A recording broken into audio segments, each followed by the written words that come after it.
Right. Okay. As you just said, Actinic is a UK-based software developer, and I suppose that sort of differentiates us from the start, doesn't it? In the fact that all the software is authored by us and developed by us. Not everybody who works for us is based in the UK. We're distributed around the globe. And we were established in 1996, which I guess makes us quite long in the tooth. We've got about 5,000 live merchant sites, and we've estimated that in that time, some £10 billion worth of transactions have been processed through our e-commerce systems by largely small and medium-sized businesses. What I want to talk to you today about is I'm going to focus really, rather than on traffic generation, more on conversion on your site. And I think the reason we wanted to talk about this, because it's, you know, it's slightly sort of countercultural to talk about stuff which isn't about, you know, social, you know, I suppose pay-per-click, online marketing, etc. But one of the things we've noticed, and, you know, at times we've noticed in our own business, is that as a small business, you always have a challenge. And the challenge is that you know that to be successful, you have to focus and do a small number of things quite well. But actually, by focusing, that consumes your attention. And then when you give something all of your attention, it's very easy to start losing the balance of activities you do. And where this can be a problem is understanding that, you know, visitors to your site aren't customers. People can visit your site, but if they go away again without buying anything, you haven't really achieved anything. And the danger lies in these two statements, really. It's true to say that traffic volume is proportional to sales. But it's also true to say that traffic volume times conversion rate equals the value or number of sales. Now, both are true, but actually the second statement is far more useful, because the second statement indicates that there is a balance to be made here. And the balance is this, is where do you focus your time? Generating traffic or on converting customers? Now, the truth is you have to do both. But what I want to talk about today is the latter part of that, the conversion aspect of it. Partly because it's slightly unfashionable, and partly because it's easier to talk about than it is to do. You know, it'd be great if we could guarantee everybody who landed on our site turned into a customer, wouldn't it? But we can't. So what I want to focus on is conversion. Building a site which is almost like a set of tram lines that lead your customers to a checkout page which they ultimately complete. And where I want to start is with some research one of our partners have done, Postcode Anywhere. Has anybody heard of Postcode Anywhere, by the way? Postcode Anywhere provide an address validation service for websites. So when you check out and it asks you for the service asks you for your postcode, and it then pops up a list of addresses in your postcode area and you select it. That's Postcode Anywhere doing that in the background, and that's the service they sell to online merchants. They did some research, and what they did is they asked about 1,000 consumers what reasons they normally had for bailing out of a purchasing process, why they abandoned their shopping carts. And they came up with 3 key reasons. One is concerns about online security. The second was the web forms taking too long, the checkout process being too complicated. And the third was having to be forced to sign up before they checked out, which I know for catalogue companies, they feel it's important people do register before they check out. But I think for most people, find that it's quite irritating, because it's an extra layer of admin work you have to do before you actually get to buy the goods, isn't it? So that's what the research tells us. And what I wanted to do was, rather than give you some pointers and directives around that, but I wanted to actually have a look at a site that's online today, which you can go back and have a play with later on. And the site I've chosen, and by looking at that site, review it and see some of the strengths and weaknesses of the site, and see if we together can kind of analyse it, in the hope that perhaps we can then go back afterwards and look at our own sites and sort of view them in the same way. And the site I've chosen is crucial.com. Has anybody heard of crucial.com? Okay, all the slightly geeky people put their hands up, of course, because it sells computer memory. And it's a very well-known site for selling computer memory. And the reason I've chosen it, we're not affiliated to them in any way, we don't supply any technology or services to them, is that they sell a truly commoditized product. They sell computer memory, which is literally a bunch of chips on a little circuit board. It's highly competitive, so the margins are wafer thin. But there's a kind of a wrinkle in it, in that when you buy computer memory, it's not actually that easy to do. And it's not hard, it's just that you have to know what sort of memory you want to buy, and then you have to know how much you can buy and how you're going to fit it in your computer, because the computer might have one or might have 2 slots or 3 slots or 4 slots, and you might not be able to configure it in the way you think you can. So there's a little bit of techie stuff in there which can really act as quite a significant barrier to people purchasing. So I thought it was a great case study to having a look and see how they handle the whole of their checkout process and the whole of their, if you like, sales process. The interesting thing is where they start is actually in their advertising. And when you go online and you type buy computer memory, you'll get a list of you'll get a natural listings, a list of the natural listings, and in fact I think there are 1 or 2 in the natural listings. But actually at the top they also have pay-per-click. And you can see from that very clearly they say what they're about. Quality computer memory from the award-winning memory motherboard manufacturer. And it says different types of memory they supply. It's all very clear and easy. You click through to it, to their site, and you go onto a landing page, and the first thing they do is they tackle the technical problem head on. The technical problem is, I don't know what sort of memory I need. There are hundreds of different types of memory cards I can buy. This page is completely critical to the success of their business. And actually, they make it incredibly easy for you, because they, at the bottom, along there, they've got lists of well-known computer makes. So if you're running an Apple, you're invited to click on an Apple button, and you're already feeling optimistic that it's going to get you to a product which is going to be compatible with your system. Or if you're really worried and you don't know what your computer is, I mean, mine's a Dell XPS 13. I actually had this problem where I couldn't find out what model number it was for various reasons. So the thing I liked about Crucial was I pressed the button, scan, it downloaded a piece of software on my computer, and the computer then worked out what sort of computer I had. Sorry, they worked out what sort of computer I had, and then dropped me into the list of SIM cards which I could use to buy the software, which were compatible with my system, from which I could select and make a choice.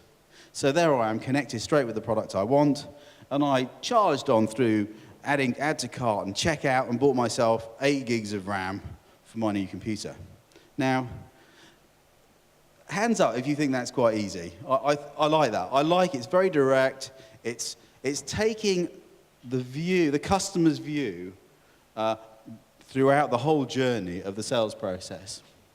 And in fact, just doing that yourselves on your own site, connecting your advertising or your links through to a sale and seeing what jars is a very useful exercise and doesn't take long to do. However, the journey isn't everything, is it? Because while you can give people a smooth transition from being a non-customer to a customer, at the same time, you're not the only person trying to do it out there, likely. You'll have competitors who are providing alternative solutions that your customers might want. And so within this, you actually have to differentiate yourself. Now, how does our case study, Crucial, how do they make them stand out of the crowd? And actually, what I'm going to do is I'm going to look through all the screens in the process and analyze, see where they kind of differentiate themselves. And the interesting thing is they differentiate themselves pretty much everywhere. So this is the advert they placed. Okay, what are they doing, number 1? Niche, okay? Niche focus. They do one thing, they do it well, they sell memory. When you compare their advert with the one which is third down from RS Components, who sell 350,000 products from stock, that advert is pretty thin. It's not really telling you anything much about computer memory or their ability to sell it or deliver it or implement it. And as a result, the crucial memory stands out. There's a good chance as well that because the textual content of the advert is much more relevant, it'll rank more highly in Google at the same time. They're top of the pile. They obviously can afford to make sure they're top of the search of the pay-per-click rankings, and they make sure they're there. That's not an accident. They're doing that intentionally because they can see that in their sales figures. They talk about quality ahead of price. This is interesting. It's a very price-sensitive market, but they're not talking about price here. They're talking about quality. They're trying to give you the impression you're a company you can trust. And that is, in fact, supported then by the reviews, the 5-star reviews from 10,000 customers. That is quite a weighty, I suppose, a weighty sort of piece of evidence to support their assertion they supply a quality product. And reviews such as, review systems such as independent ones, such as FIFO, which we integrate, they actually have quite an impact on, they can have quite an impact on search engine rankings. And it's all saying, this is a great quality product from a highly recommended supplier. So you click on it, and we're on the landing page, and what's going on here? Well, they obviously want to leverage their brand awareness, so their logo's big and bold on the top left, as everybody's is. But also, if you know, they're emphasizing local coverage, aren't they? So you look top right, there's Union Jack, so I'm a buyer from the UK. That makes me feel more confident, that's good. There's a clear call to action, scan your computer now. That's great. And they provide some evidence of their ability. Again, if you look bottom left-hand corner, you won't be able to see it too clearly if you're at the back, but there's a customer recommendation on the bottom left of the site. And what they're saying here is, great, now you're in our hands, you're perfectly safe. You've walked into our store, we are now ready to guide you through this process. We get to the product page, and in fact here I find this slightly bemusing because I'm not sure why they've done this, but there are a lot of SIM cards here, aren't there? The truth is, I don't think they need that many SIM cards, but they've got the SIM cards there. But they've got multiple support options. Top left, they talk about how you can contact them. You can do it by mail, you can do it by online chat, you can phone them, there's a forum, etc. They demonstrate their technical prowess by telling you what your computer is, telling you how much RAM you've got installed, how many slots you have, what are available, hence enabling you to make the right purchase decision. I think that's quite powerful stuff. And now the prices are great, but they've not talked about the prices in their promotion, but the prices are good. I mean, 33 quid for 8 gigs of RAM. Okay. When I looked at this, I was quite shocked. I mean, I remember in the early 90s, I bought 16 megs of RAM for £120, and I got a deal from a mate, in the industry. And at those prices, 8 gig of RAM would have cost me £63,000.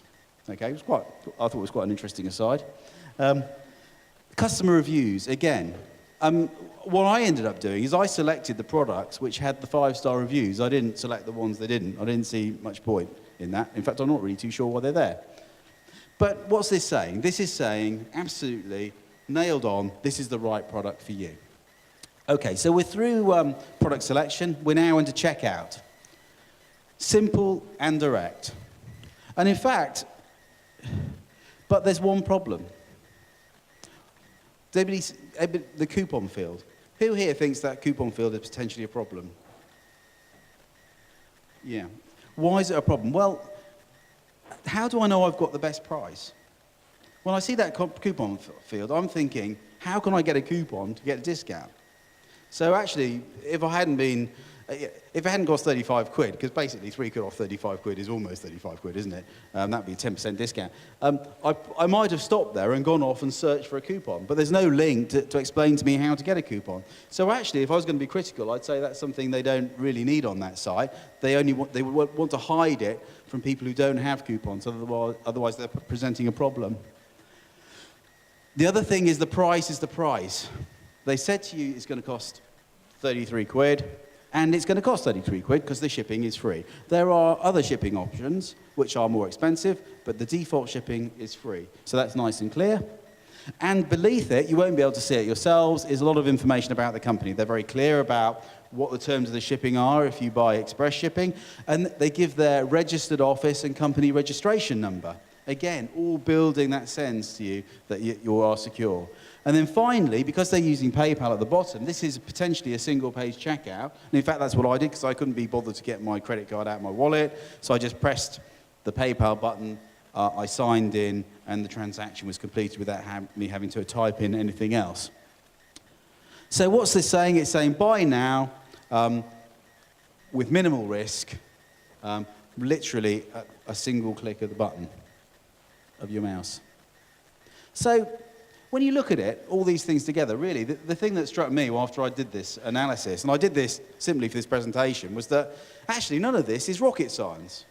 All you really need is a process and a structure to analyze what you do on your own site and apply the same measures, augment them with other measures if you can find them. And if you're interested in having a look at this, you can email me at the end and I'll send you a copy of the presentation.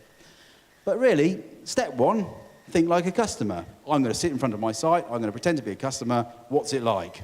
Or even better, I'm going to get my spouse or one of my siblings or a distant cousin or someone who I'm friendly with and go down the pub with a lot to sit down and give me a bit of an analysis and tell me where they struggle. Stand out from the crowd. That means focusing on something niche. What is it you do well? If you don't know what you do well, ask your customers what you do well and why they buy from you. Find out what it is and actually give it more attention than other things, because the chances are that's where your best chance of success lies. Tell your customers what you do well as well, so they know, and also provide evidence. You know, if you ask your customers what they think of you and they've given you some good feedback, ask them if you can use it online, just a quote. It will really help. It could actually change someone's mind when they're sitting looking at your screen. Perhaps they'll know the company this person works for, or they live in the same town, and they think that's a sensible recommendation. And then finally, follow good practice. You know, keep it smart, keep it simple, and copy the leaders. Something we do as a software developer, we obviously try and do innovative, funky things and cool things in e-commerce as well. But actually, when we were going to streamline our checkout process, we thought the best place to do would be to analyze in depth what Debenhams did, what Amazon did, and what some of the other large companies, online retailers did. Why? Well, because they actually have teams of people who spend all their working lives focused on these sort of specialist areas and who are probably, I suppose, commissioned or bonused on success. So they're bound to know things about it that we don't, because they've got so much more resource than we have. So copy your competitors, copy your leaders where you think they're doing well. And if you want, there are other free resources around. There are obviously a myriad of blogs you can look at online, but we can offer a couple as well. We've got a book we put together called Over 300 Top Tips for Selling Online. Take down this email address and email me, asking me for a copy, and I'll send a PDF version to you. And the other is the Postcode Anywhere survey I talked about earlier. It's got some other interesting information about what users think about buying online as well. And so they're good starting points.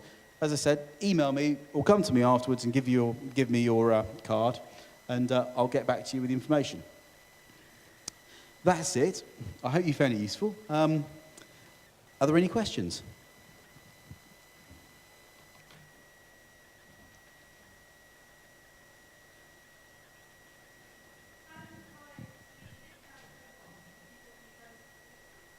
So I can't hear that. So.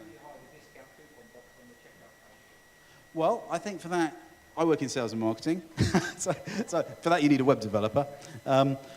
There are various methodologies you could use. I know in Actinic, we provide a link whereby when the customer clicks on the link and goes to the site, it automatically applies the coupon code to the site, and so you don't have to enter it from there on in. Other things which can be enabled by cookies are, I guess, the ability to hide hide content or show content depending on certain contextual scenarios. So if you're logged in as a user or a known user or an unknown user, you can get the content to behave in a different way and display different elements of content. And my guess that will be the case. But I guess the guys at BWeb, I'm sure, will be very happy to explain how to do that to you in detail. Anybody else? No questions. You didn't like that presentation?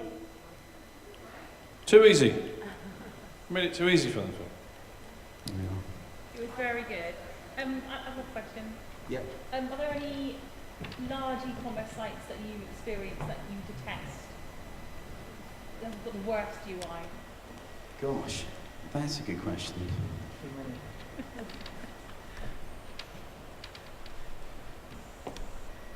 Sites that annoy me. Well, there's this one site, I won't say who it was, but it really irritates me. It was a sort of geek site where you bought hardware. You can guess what I'm like, can't you, at home? But what I found is I registered online and set myself an account up because I had to shop there. Well, before I could even buy anything or do anything as far as I could work out. Then actually I decided not to buy something there. But every time I go back, it still seems to think that I'm that person. Or I want to use that account to log in, and I don't anymore. And for some reason, I can't use anything to do with the email address, because the email address is the name of the account. And so even though I've changed my email address and done things like that, it still sort of blocks me out. So I've never actually been able to shop there because it just seemed too complicated and too much like hard work. I think pretty much any site where they ask me to register before I before I negotiate checkout, I just don't like. I'll click on the guest option, but if they insist I fill it in, unless I really, really, really want the product, I'll do it. But otherwise, I just think, life's too short, really. I'm not really interested in becoming their user. Do you know what I mean? I've got enough logins and passwords as it is, really, with the people I want to do business with regularly. Okay. Obviously, I'm a bit grumpy, aren't I, in my old age, but there we go. I think that's the thing, though, isn't it? If things irritate you when you're selling online or buying online, if a website makes you grumpy, you're not going to use it. So. Well, it doesn't take much to make me grumpy these days, but I think you're absolutely right. I mean, the more you irritate people, the less likely they are to buy. And people aren't stupid. If they think something's a waste of time, they're probably right. Sometimes they're wrong because they don't quite understand all the underlying issues of what they're doing, perhaps. But really, avoiding friction is, should be top of the list, really. Phil, can I ask you a question? Yeah. Which client have you been most successful with Actinic? In the 1996, that's what, 16 years? That's a very, very difficult question to ask because who's got the most return on their time with you? Well, we've had customers who've literally taken the software's designed for small and medium-sized businesses. So we had one customer who used the software for about 8 to 10 years. They don't use it currently because they're no longer a small or medium-sized business. But they purchased the software to start off, I suppose, a business that sold blank CDs, media, that kind of thing. And they started it in their bedroom. A few years later, they bought an office because things were going well and they needed an office. A few years after that, they bought a warehouse. And then a few years after that, they bought another warehouse. And over 8 years, they went from zero to about £30 million worth of business. But I would caution, I wouldn't take obviously we were there and we facilitated, we enabled them to do things far more easily than they could have done if they'd, built their own, gone to a local web designer who wanted to build their own site rather than base it on a package. We were able to take them along quite a long way down that journey, but their success was about what they did more than what we did. So on the other side of things, I remember one product we sold to a customer. They rang me up a year later and said, "There's something wrong with your software. We've had no orders." I said, "Oh, okay, well, let's go and check your site." So I went online and checked the site, and they were selling these really hideous Spice Girls mugs, which was like Toby Jug-styled Spice Girl mugs. And I said, "Okay, well, I've done the checkout. Have you got the order?" He goes, "Yes." He goes, I said, "Well, what's the problem then, do you think?" He says, "Well," he's funny, he goes, "We take these everywhere. We take them to car boot sales, we put them in the shop, we put them online, no one will buy them." But I thought, well, actually, perhaps it's not the software. perhaps it's the product that people don't want to buy, because the software is functioning perfectly well, of course. So it's really, I think this is actually an empowering, I think we're here to empower people to succeed. What I mean is, do you have a certain kind of company or client that suits you, suits your organisation, where they sort of match? Oh yeah, I'm a small, medium-sized business. If you're looking for a SIT code, I'm a marketing person, the sort of thing I do, miscellaneous retail. Okay, so a lot of our customers would classify themselves as miscellaneous retailers. They sell arts, crafts, mugs, sweatshirts, camera, bits and bobs. They're not, obviously, because the software is designed for smaller businesses. We're not, in the Amazon types, etc. But if you sell stuff you put in boxes and ship, there's a strong chance that our software will do the job's work for you. Would you agree with that? Okay. I would, Yeah, that's good. yeah. Okay, one of our partners. I think we also sell digital. You can also sell digital products with it as well, such as PDFs, MP3s, etc. Though, of course, the people who are using the digital product sales tend to be selling more documents. I think one of our customers was a lawyer selling template legal documents from their website, which went quite well. Sorry, another question. Also, the small businesses, as you described, have an eBay shop. Now, what do you think the advantage of having your own shop as opposed to an eBay shop is? Which one do you prefer? The world is familiar with an eBay shop. Well, I think eBay is an enormously important service for small businesses, because there's no better way of actually testing whether a product works than using eBay. I mean, what eBay do, in a way which is relatively expensive, is to connect you directly with potential customers in a sort of so when you're going online with eBay, what they're doing for you is introducing you to the people who could buy your software, to buy your software or products or whatever. And in fact, that actually sits as sits separately to your store. When you're a small business, actually getting people to go to your store online and promoting it and marketing it, is not easy to do. Not particularly not in the early years. It takes a while to develop a brand and for people to gain awareness of who you are and what you do. eBay is a fantastic place to cut your teeth doing business. But what you'll find is you can do business at a lower cost from your own site. So typically, as customers, as our customers, as their businesses grow and develop, they'll see initially more sales on eBay and then more transitioning onto their own e-commerce site. So it's almost like it's one channel. We see it as a channel in an e-commerce operation. I mean, we don't sell our software on eBay, but many of our customers have eBay stores as well as Actinic stores as well. Sorry, another question. Just been looking on your website, I noticed you do webinars, and I'm curious to know whether if there's any obvious increase in customers as a result of what you offer through the webinar. The experience of webinars is I wouldn't say it's it's not a if you build it they will come scenario. We start doing webinars, it has an incremental impact on sales, and it might speed up some sales, it might introduce you to some new customers. I wouldn't say it's revolutionary, but it's an important marketing activity. But it's a great resource as well, in the sense that you do a webinar, if your expectation is if you feel like this is like the digital equivalent of booking the Albert Hall and doing a presentation, then that's the area of delusion. That's not what it's going to be like. You might get between 5 and 20 people turn up and listen to what you have to say.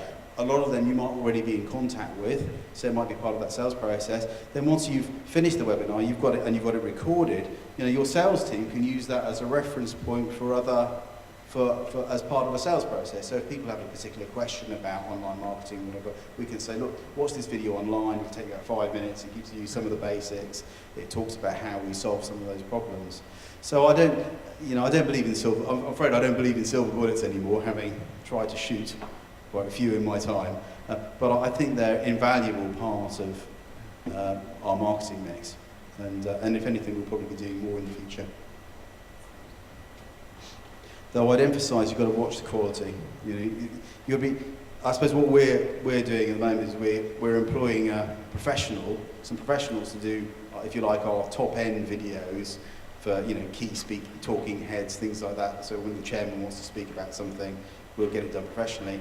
When you get into the realm of presenting products and doing, I suppose, tutorials, workshop type things, then we allow the quality to drop, and you have a much more, I suppose, an intimate experience with someone who's an employee in a fairly unproduced kind of communication. But you've still got to be careful. It's very easy to have presentations from people with plants growing out of their heads and things like that. So it's worthwhile doing a little bit of work to make sure you don't come across as being too sort of down market. Brilliant, thank you, Phil. Very much indeed. Give a round of applause. Oh, one more question, beg your pardon. Sorry, I missed you, madam. Sorry, there are some websites that include the option to store your card details, right? How important do you think is this option for the customers to find email information? So I didn't quite catch that, I'm sorry. I was saying that there are some websites that give you the option to store your card details. Oh, your card details. Yeah. So how important do you think is this option for the customers to finally make the purchase? Is it too important? This is about question. Okay, so the question is how important is it for websites, from a customer's perspective, that the website stores your card details? Okay. I feel concerned about answering this question because I'm not a specialist in the whole payment area. Off the top of my head, I'm not sure that holding card payment details for people is important. I think if you're an Amazon and you've got very frequent people who are buying very frequently from you, obviously having the card detail stores is an essential part of your business.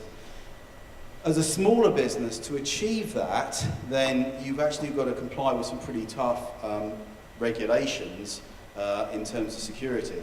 Though there are ways and means around that. It's a set of standards called PCI DSS, which govern how you store and how you manage that data.